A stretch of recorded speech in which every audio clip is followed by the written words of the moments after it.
Hi, my name is Mija, and I am here with, Zeke. and we are going to read What Happened to My Dad, a story about immigration and family separation by Anne Hazard and Vivian Aponte Rivera, illustrated by Gloria Felix. Okay, so here we go.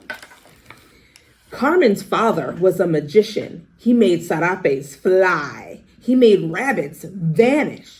Zeke, do you happen to know what a sarape is? I think that's like a scarf or a piece of clothing.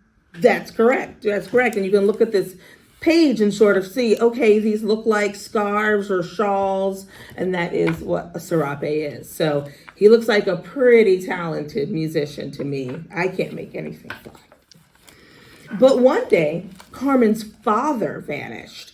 His mother said he was arrested because he didn't have papers.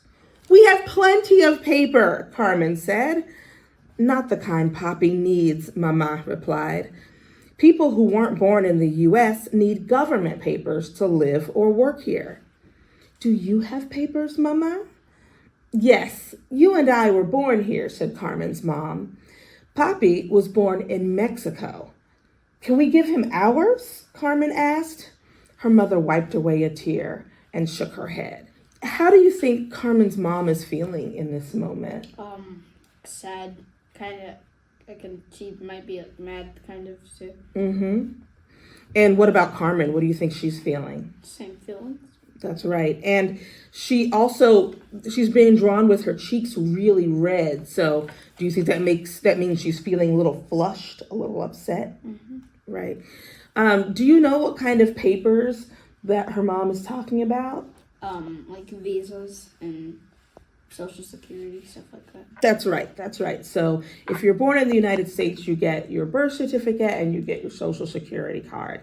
And that is what shows that you are a citizen of the United States. People who are not born in the United States have lots of different documents that they could have to allow them to be here legally. But unfortunately, Carmen's Poppy didn't have any of those. So let's see what happens next. Carmen lay awake, her mind racing. Do you think her mind was running around the room? No. What does it mean when someone's mind is racing? She's like thinking about something like really vividly. That's right. That's great. Thinking really vividly. Carmen tried to picture Poppy in a detention center. Her mother said that's where they take immigrants without papers. Carmen worried that her dad would get sent back to Mexico. Before school, Carmen's mom said, "Don't tell anyone what's going on. I don't want people to look down on us." How do you think they're both feeling in this moment? Like they want to keep the information private from anybody else. That's right. So in the cafeteria, Carmen didn't say a word. She moved the food around on her plate. "Are you okay?" asked Riley. "I'm just tired," said Carmen. She wondered if Mama was right. Would people really think less of them because Poppy didn't have papers? What do you think? No, not really. I mean, there's some people out there who would probably try to support you with that. And then some of the others would maybe not be so nice about it. That's right. Yeah, people are very different. So sometimes we give them a chance, right? And there's some more things going on this page. Do you know what this is behind Riley's ear? A hearing aid. Cool. It helps her to hear better. And this girl over here, it looks like she's not in one of the cafeteria chairs. What do you see her in? A wheelchair. That's right. That helps her get around the world. All right. Carmen's abuela cooked tamales for dinner. Do you know what abuela means? Yes. Grandmother. Yes, it's her grandmother. "Remember the magic trick Poppy did for my birthday party?" asked Carmen. "Of course," said her abuela. "He turned a peanut butter and jelly sandwich into a tamal. And then he ate it," added Carmen's mom. For the first time in days, Carmen smiled. "How can we get Poppy out?" she asked.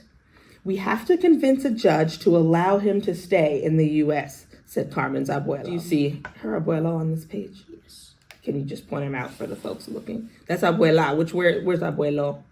Oh, there we go. He said, "We need an immigration lawyer to help us." But we can't afford one, said her mother. We can barely pay our bills without money from Papi's job. The next week, Carmen's classmates shared family histories. Riley told about her dad's ancestor who immigrated from Ireland many years ago. Irish people were starving because the potato crop got ruined. Jaden told about his mom's ancestors who were brought here from Africa. They were forced to work as slaves on plantations. Nizar and his family used to live in Syria. His uncle was a doctor who was killed in a war there. We might have died if we stayed, Nizar said. When it was Carmen's turn, she said that her mother's parents came from Mexico for better paying jobs. She did not mention her father.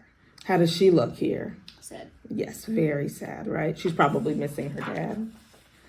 In the library, Rosa asked her what was wrong. Carmen covered her mouth, but the words rushed out anyway. Papi got arrested because he doesn't have papers. He might get deported back to Mexico. What if I never see him again? Some kids had been listening, and they told some other kids. A few gave Carmen funny looks, but Nizar said, my favorite neighbor doesn't have papers. And how do you think that makes Carmen feel? More better about it because she knows that somebody else is also experiencing. That's right. So she doesn't feel quite so alone, right? Carmen's mother asked her if anyone knew about Papi. I told Rosa, admitted Carmen, and some other kids overheard. Are you mad? No, mi amor. Do you know what mi amor means? Yes, my love. There you go. No, mi amor, said Carmen's mom. I told a friend who knows a good lawyer, and our church wants to collect money to help us pay. Let's help Papi, said Carmen. All right, can you tell where they are by the picture? Mm-hmm. Why don't you tell us? Looks like prison. That's right. It took hours to drive to the detention center. Carmen curled up in Papi's lap, content as a cat. Mama said, if the church asks for donations, everyone will know our situation. I'm not embarrassed, answered Papi. We've built a beautiful life. Families belong together, said Carmen. People will want to help us. And how do the other folks at these tables look? It looks like they're experiencing the same thing. That's right. What do you think they might be feeling? Sad. That's right. A little embarrassed. Finally, Carmen met the family's new lawyer. She was thrilled, imagining that the lawyer would quickly free Papi. But 3 months passed, and the family was still apart. At school, Rosa asked about Papi. Carmen sighed. It might be a long time before the judge decides. Lo siento, said Rosa. Do you know what lo siento means? I'm sorry. That's right. So Carmen is getting some support from her friends, right? Mm-hmm. They know her secret and they're not looking down on her. Riley brought over a sign-up sheet for the spring talent show. Remember last year, she asked? Your dad pulled a flower out of the principal's ear. Carmen was torn. If she entered the contest, more kids might ask her why her father wasn't there. But she was tired of just waiting. What would Papi want her to do? What do you think her dad might want her to do? To sign up for the thing. And so I think she did. Jaden began the talent show with some spectacular karate kicks. Next, Rosa's cousins danced with skirts flying high. Carmen paced off stage. Soon there would be nowhere to hide. She imagined Papi's smile, warm as buttered toast. She took a deep breath, put on her hat, and stepped forward. In the audience, she saw her mother, her grandparents, and some families from church.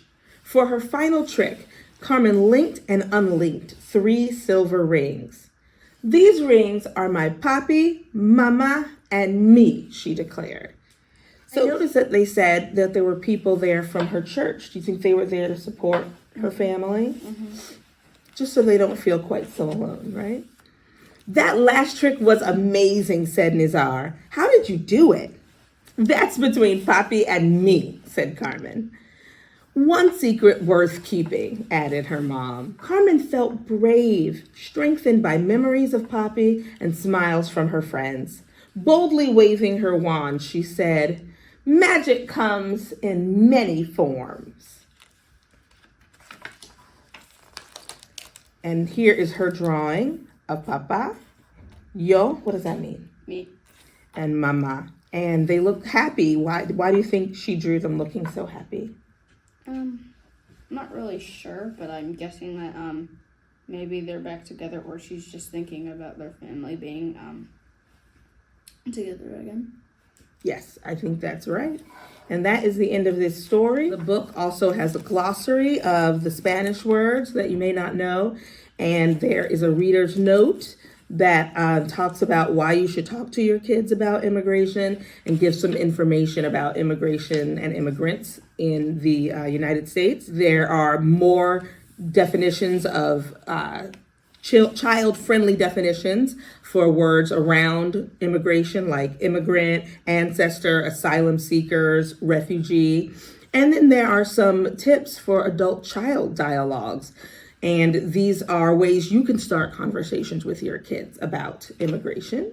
What else do we have? Strategies for fostering cultural sensitivity. So things you should do and things you probably should not do to foster cultural sensitivity with your kids. And there's a special section of considerations for mixed status families. So Carmen's family was a mixed status family because she and her mom were born in the United States and were here legally, but her father was not born in the United States and he did not have his papers, and that's what makes him a mixed status family. And of course, there's even more resources in the very back of the book. So Zeke, did you like this story? Yes. Cool. Is this a story that you would read again, or maybe read with like a little cousin or sibling? Yeah, I could say so. Yeah. Do you have any thoughts that it gave you or made you think about immigration or like deportation or families? Nope. Yeah. Are you happy when your family is all together? Mm-hmm. Yeah, it's nice. Well, cool. Thanks so much. You're welcome.